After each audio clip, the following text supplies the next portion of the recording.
हम अक्सर सोचते हैं कि हमारी परेशानी की वजह दुनिया है, लोग हैं, लेकिन सच यह है कि हमारी सबसे बड़ी लड़ाई किसी और से नहीं, हमारी सबसे बड़ी लड़ाई हमारे अपने माइंड के अंदर चल रही होती है। भगवत गीता एक कठोर सत्य बताती है, तुम्हारा सबसे बड़ा शत्रु बाहर नहीं, बल्कि तुम्हारे ही भीतर छुपा हुआ है। भगवान श्री कृष्ण अर्जुन से कहते हैं, मनुष्य का पतन किसी व्यक्ति से नहीं होता, उसका पतन 3 आंतरिक शक्तियों से होता है, काम, क्रोध और लोभ।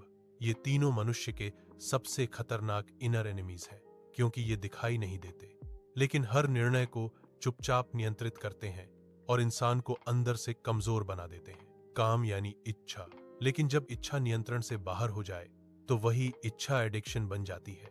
आज मोबाइल, पैसा, पहचान, रिश्ते, सब कुछ इसी काम से जुड़ा है। काम कभी नहीं कहता बस अब काफी है, वह हमेशा कहता है थोड़ा और चाहिए, और यहीं से असंतोष शुरू होता है।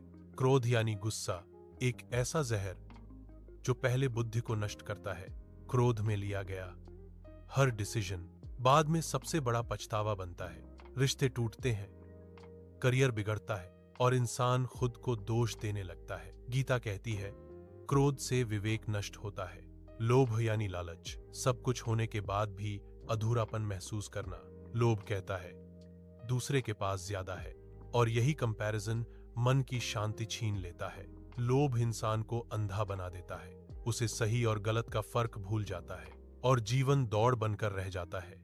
ध्यान दो, काम, क्रोध और लोभ बाहर से नहीं आते, ये हमारे भीतर धीरे धीरे जन्म लेते हैं। इसलिए बाहर की दुनिया को दोष देना आसान है, लेकिन खुद को समझना कठिन। जब तक इंसान अपने अंदर नहीं झांकता, तब तक बदलाव संभव नहीं होता। गीता समाधान भी देती है, संयम, आत्म नियंत्रण और सेल्फ अवेयरनेस। इच्छा को दबाना नहीं, इच्छा को समझना सीखो। क्रोध को रोकना नहीं, क्रोध से ऊपर उठना सीखो। जब भीतर का शत्रु हार जाता है, तब बाहर की दुनिया अपने आप शांत हो जाती है। जीत युद्ध में नहीं, जीत खुद पर कंट्रोल पाने में है। जय श्री कृष्ण।